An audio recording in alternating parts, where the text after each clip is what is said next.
In the last video, we talked about all these surprises, so today we've got to talk about the disappointments. So if you guys like my content, make sure you like and subscribe. Let's try to get 49 likes on today's video, and let's hop into it. Now, before we go further, I need to make it clear, the NBA season just started. We're only a few games in to the year. A lot of these guys are going to statistically improve drastically as the season goes on. Don't get mad if your favorite player is on here, but nonetheless, I think we have enough information to know who some of the most disappointing players to this point have been. And I'm going to start it off with this Warriors core. They've been extremely disappointing to this point. The Warriors were a team that had a lot of mixed opinions going into the season. Some people felt that despite the loss of Klay, with Curry back and some additions like Wiseman, Oubre, and Wiggins, that they were going to be a competitive team in the West. But some felt that the loss of Klay Thompson was going to ruin their chances of really doing anything this season, and it's looking like it just might be the latter. I have a strong feeling this year that the Warriors are going to be the best of the worst teams, if that makes sense. They will look good when the schedule looks good, but that's about it. Steph Curry is the face of this team, and he struggled to this point, similarly to the struggles he had at the beginning of last year before going down with injury. I'm not sure if it's just him coming back or just a product of the team struggling as a whole, but so far this season, he's averaging 27 points and 7 assists, but shooting just 41% from the field and less than 32% from 3. Now, as I said before, I need to make it clear, I don't think this efficiency will remain for the rest of the season. Curry is the greatest shooter the league has ever seen, but nonetheless, he's had a disappointing start to the year, but I don't even think it compares to some of his teammates. Kelly Oubre Jr. was looked at as a huge addition for this team when they were able to get him from the Oklahoma City Thunder via a trade. Last season, he averaged 19 points and 6 rebounds, shooting 45% from the field and 35% from 3. So far this year, he's having one of the worst starts we've ever seen. He's averaging 8 points and 7 rebounds, shooting, hear this, 26% from the field and 0.5% from 3. Yeah, you heard that right. This efficiency is so bad to keep up that it obviously won't remain. I was really excited to see what he could do on this Warriors team, but my expectations are quickly falling.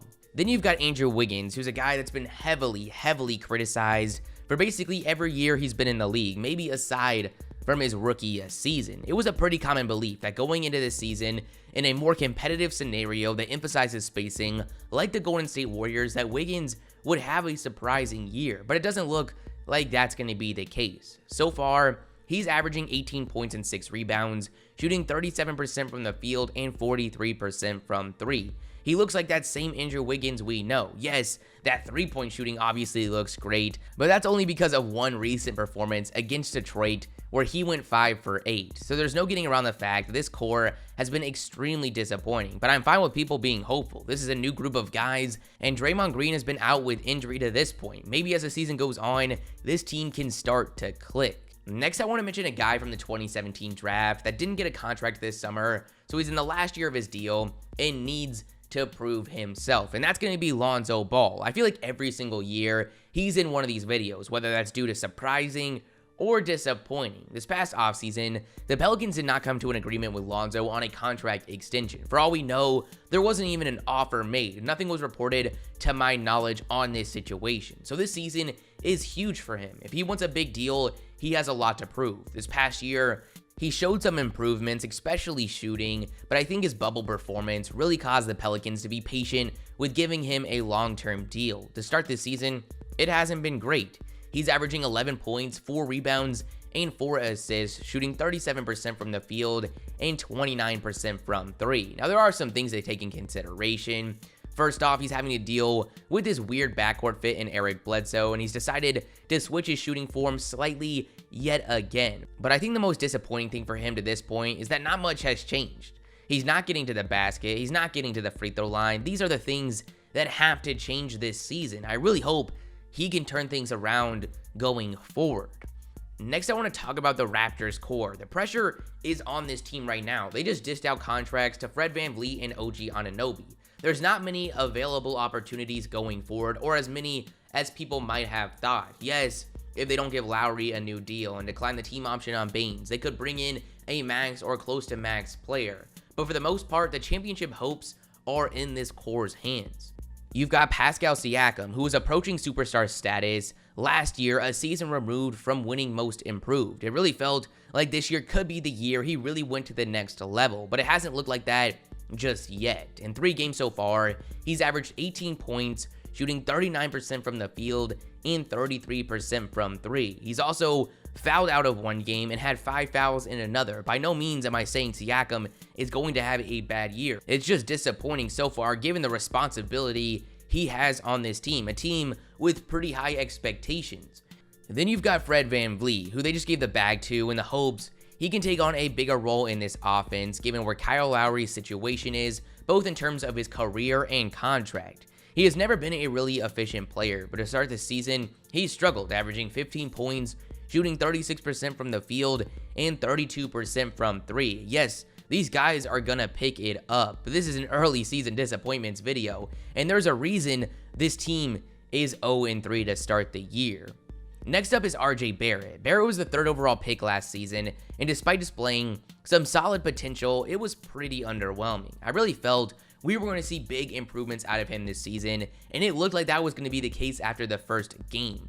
A game where he would make his first 9 shots of the season and finish with 26 points, 8 rebounds and 5 assists, shooting 11 for 15 from the field and 3 for 3 from 3. So given those numbers, you would think his overall stats would be good given he's only played 4 games. Well, think again. Since then, he's gone 2 for 15, then 7 for 17, then 4 for 15, and hasn't made a single 3-point attempt, going 0 for 13 since. So because of this, he's averaging 16 points, shooting 39% from the field and 19% from 3.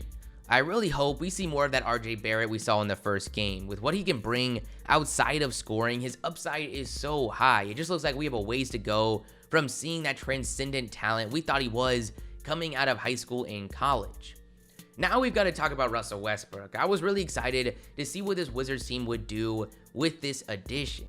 His value was controversial, but I truly believed this addition was huge, and I thought they could really do something in the Eastern Conference. So far, they started the season 0-4, and a big part of that is Russell Westbrook being pretty underwhelming to start the year. He's only played in 3 of the 4 losses, but in those games, averaged 19 points, shooting 41% from the field, and 10% from 3. Yes, he's doing his crazy 14 rebounds and 13 assists a game, but I think we all know at this point, those stats don't have the same value that they appear to have on paper. Next, we have one of the most talked about players this offseason in Chris Paul. Everyone was excited to see what this team would do, as Paul had just led a team projected to have a top pick in the draft to the playoffs, and he was going to a team that was 8-0 in the bubble and had an emerging star in Devin Booker. Now, I don't think Paul is having as bad of a start as his numbers suggest, but so far, he's averaging 12 points, shooting less than 41% from the field, and 25% from 3. This one is worth mentioning, but I'm really not worried about it. I'm extremely bullish on this Suns team for the season, and Paul is a huge part of that. Well, the scoring hasn't been there. Paul is averaging 10 assists a game. He wasn't brought in to lead this team in scoring. Yes, his scoring is important, but he was brought in due to his resume of being one of the best playmakers and perimeter defenders over the past decade. But I am interested to see where his scoring role is for the rest of the season. Then I've got to mention Luka Doncic. We know how great Luka Doncic is. No one is denying that, but Luka is coming into this season with extremely high expectations, possibly the highest expectations we've ever seen from a player this young. He came into this season as the clear favorite to win the MVP award in just his 3rd season. While it's almost a guarantee his numbers will improve as the season goes on, so far he's averaged 24 points, 5 rebounds, and 6 assists, shooting 44% from the field. All those numbers aren't terrible, but he's shooting less than 10% from 3, and I really think that's the disappointing part. As good as Luka Doncic is, the 3-point shooting hasn't been great since coming into the league, which is just scary to think about because we know how effective he is at getting that shot off really anytime he wants with his patented step back. As a rookie, he shot 33%. Last year, he went down to 32%, and so far, he's made 2 of his 21 3-point attempts. But this is something I really think will change. Visually, it just doesn't make sense why he has shot so below league average. This will change, and when it does, Luka might just become the best offensive player the league has ever seen. Lastly, I want to mention Donovan Mitchell. Similarly to Siakam, there's a lot of pressure on him to lead this team. The team gave him a max extension through 2026 and just dished out a huge $40 million a year deal to Rudy Gobert. If this team has hopes of a title, it's going to be because of how these guys play. And while I think Mitchell has the potential to be one of the top scorers in the league to start this season, it looks like that jump to the next level might have to wait a while. So far, he's averaged 20 and 5, but shooting just 32% from the field and 28% from 3. This team has also given out decently big deals to guys like Jordan Clarkson and Bogdanovich. Aside from a trade, there's not many possibilities to make this team drastically better, so hopefully he can turn things around quickly.